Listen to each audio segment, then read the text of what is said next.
So when you say dump them in the ground, briefly, Hanssen was using what's called a dead drop technique, involving a park bridge and a U.S. mailbox to get the information to his Soviet contacts. So can you just give us the quick summary of what that means and how that works? Exactly, David. It sounds like you know your spy terminology. I do. I've read a lot of spy novels, as you can tell. Gotcha. He used what was called a dead drop, and that's exactly right. A dead drop is a preset location where the spy, and in this case Hanssen, will drop information for his intelligence agent who will come and pick it up. So in this case, it was the Russians. So what he did is he had a scenario where at a certain date he would drop secrets in the ground, and actually not in the ground, although historically they would actually dig a hole and bury it. He would put it under a footbridge in Foxstone Park. Right. He would then go mark what's called a signal site. Mm-hmm. And in the case of the Foxstone Park drop, he would put a piece of tape on a telephone pole. The Russian intelligence officer would conduct what's called a surveillance detection route, or SDR, to make sure there's no FBI people like me following them out of the embassy. Right. And once they thought they were clean, they would go by the telephone pole, see the tape, think, aha, secrets are coming, go out to Foxstone Park, service the dead drop, which would mean they'd go to the park to pick up the information. That's a very information. clever way to say, yeah, they'd go to the bridge and pull the secrets, and then they would mark a new signal site that would tell Hanssen that money was waiting for him. Right.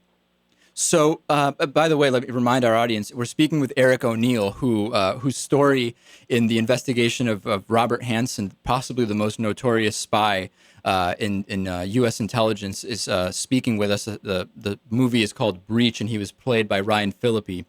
The record suggests that Hanssen was very paranoid in his later years, doing searches for his kind of code name, Ramon Garcia, which was one of the ones he used to communicate with the Russians, on FBI computers, on other colleagues' FBI computers. Did you sense he was suspicious of you from the start, or did he believe the story he was told? In the beginning, he had to have been suspicious, and I certainly saw that in his demeanor and sort of the psychology of working with him. And that makes sense. He, looking from the other side of the fence here, we know he was a spy, that he was actually a very significant spy and had been a spy for some 20-some years. Right. And so coming into what essentially was his dream job, I mean, when you get something that good, you have to think to yourself, this is too good to be true. Right. But in this sort of business, in the spy, counter-spy, you think of sort of the Mad Magazine, the white spy versus the black spy game, you can't allow yourself to feel paranoid, because paranoia creates fear, and once you start fearing things, you're completely paralyzed and can't operate. So what a spy has to do is operate from a position of confidence until they see that thing that makes them feel that they're in trouble or that they're burnt. I follow.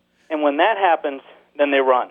So the fact that he didn't run suggests that while he may have been suspicious of me, I performed well enough to keep him from being so suspicious that he felt paranoid and then bailed on the operation. Speaking of performing, and we just have a couple of minutes left, the movie Breach very dramatically recounts the Palm Pilot incident, where you were to copy information from his Palm Pilot at pretty significant risk of him catching you, and then put the Palm Pilot back. And as the movie tells it, you, or Ryan Phillippe, kind of forgot after you copied the information where in his briefcase you grabbed the Palm Pilot from. Can you kind of sum that up? And did you fear for your life? Were you thinking, if he realizes the Palm Pilot's been moved, he makes the connections instantly, and I'm a dead man? Yeah, that certainly went through my mind. The scene as it's depicted in the movie is almost 100% accurate. A couple things that were changed were Ryan actually takes the thing to his desk and downloads it himself. In real life, I had to run down 2 flights of steps, which I think is actually a little bit more scary than is depicted in the movie. I'll say. And when I got the page saying he's coming back to you, I wasn't even on the same floor. So it's absolutely true. I made a rookie mistake. I removed the Palm Pilot and actually a data card also. Right. So 4 pockets in his bag. I'd unzipped them all, pulled 2 devices. I knew one device came from one pocket and one device came from another pocket. And I was kneeling in front of his bag thinking, I have no clue which pockets I pulled these out of. Right.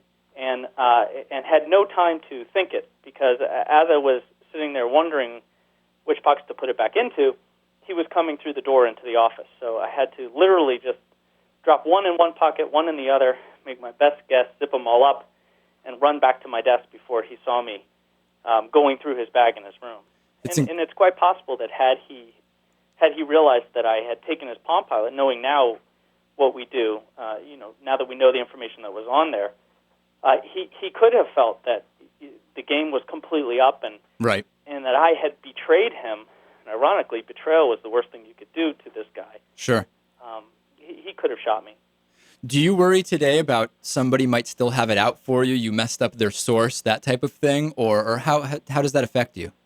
I don't. I get asked that question a lot, and because it is the Russians, I don't. They play a very intellectual game, and they received a good 20-some years of very, very significant and critical intelligence from Robert Hanssen that probably allowed them to beat the United States for decades at the intelligence game. Well, I wish we had more time. We've been speaking with Eric ONeill, GeorgetownGroup.com. Thanks so much for calling in, Eric. You're very welcome. Take care.